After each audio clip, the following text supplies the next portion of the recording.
Welcome back, children. In previous class we read our chapter sports competitions. So today we will continue this chapter. In our previous class we read about Kho and now we will learn about Kabaddi. So let's start the chapter. Now topic is discuss and write. चर्चा करो और लिखो. First question is, what activities will you be required to be while preparing the Kho ground? What activities will you be required to be while preparing the Kho ground? Kho ground के मैदान को तैयार करने से के लिए आपको क्या क्या करना पड़ता है? तो हमें क्या क्या करना पड़ता है? 2 पोल्स की ज़रूरत होती है. 2 poles sticks are required. और हमें चौक और स्ट्रिंग की इंच टेप की आवश्यकता होती है. क्यों? मैदान बनाने के लिए. तो by using string and chalk we make out perimeter of playing area. Okay. बाद में फर्स्ट एड किट, विसल और टेबल्स, चेयर, रिजल्ट चार्ट ये भी तो चाहिए होते हैं. तो we prepare first aid kit, whistle, tables, chair, result chart, etc. Make arrangements for drinking water. पानी पीने की व्यवस्था करनी पड़ती है, etc. हमें ये सब करना पड़ता है. ओके. सेकेंड क्वेश्चन है, how many helpers are needed for his work. कितने हेल्पर्स चाहिए होते हैं काम के टाइम में? तो 8 से 10 है ना. So we need 8 to 10 helpers for this work for ground management. Question third, what materials would you require for this. इस काम में किन किन चीज़ों की ज़रूरत होती है? आंसर है, we require materials like chalk, first aid kit, tables, chair, result chart, form file of players, sitting stools for spectators, whistles, etc. ये सभी चीज़ें हमें चाहिए होती है. ठीक है. As per the plan, children collected all the required material. जैसा कि प्लान बनाया था, योजना बनाई थी कि बच्चों ने जितनी भी वस्तुओं की ज़रूरत थी वो सारी इकट्ठा कर ली. Like chalk, first aid kit, tables, chair, result chart, form file of players, sitting stool for spectators, whistles, etc. ठीक है. They made arrangement for drinking water too. उन्होंने इन सभी वस्तुओं के साथ पानी पीने की भी व्यवस्था की. Children's group were divided into 2 parts according to the 2 games. बच्चों को 2 भागों में बांट दिया गया 2 गेम्स के according. Neelam was making the arrangements in the kabaddi field. Neelam ने कबड्डी के मैदान की तैयारी की. Topic is explore and write. पता कीजिए और लिखिए. Question first, what is the length and breadth of kabaddi field. What is the length and breadth of kabaddi field? Kabaddi के मैदान की लंबाई और चौड़ाई कितनी होती है? Answer, the length and breadth of kabaddi field is, length होती है 30 मीटर और ब्रेथ होता है 10 मीटर. तो 30 × 10 metre. Okay. Now second question is, what things are there in a first aid kit? First aid kit में क्या क्या वस्तुएं होती है?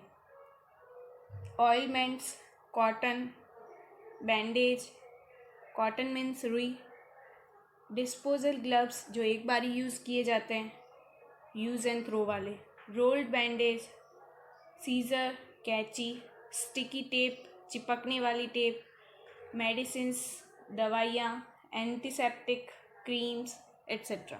Okay. On the next page, play as per rules.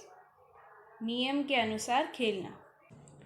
As soon as the game started, जैसे ये game start हुआ, the game referee mentioned all the rules of the game to the players. Game के referee ने सारे players को game के सारे rules बताए. रूल्स ऑफ कबड्डी, कबड्डी के नियम.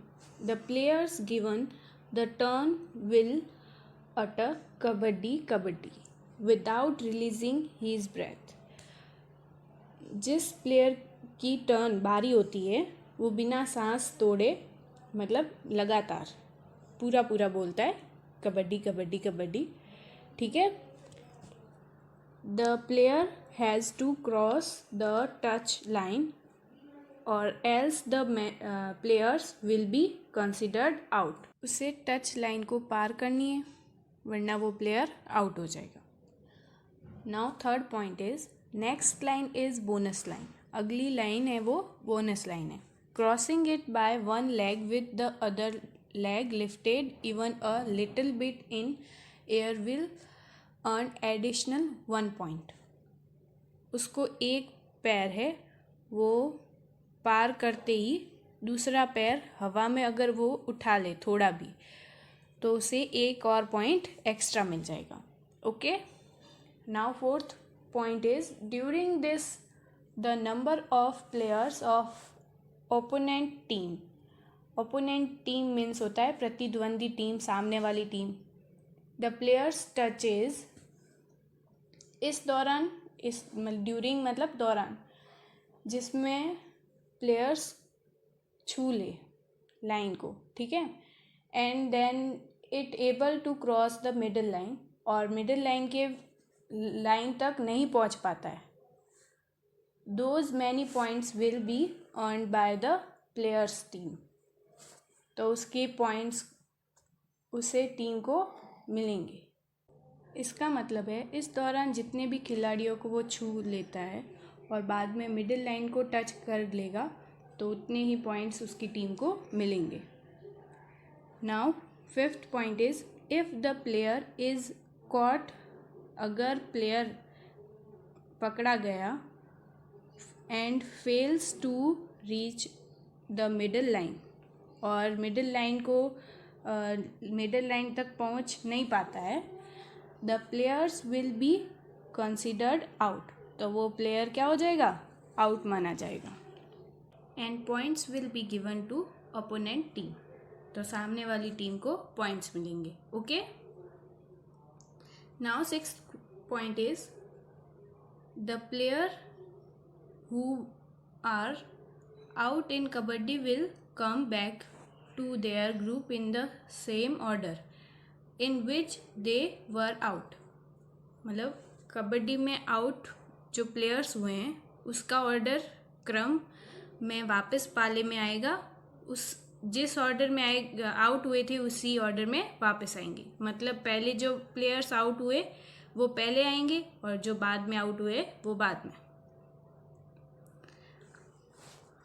Now seventh point is after 20 minutes there will be a break on 10 minutes.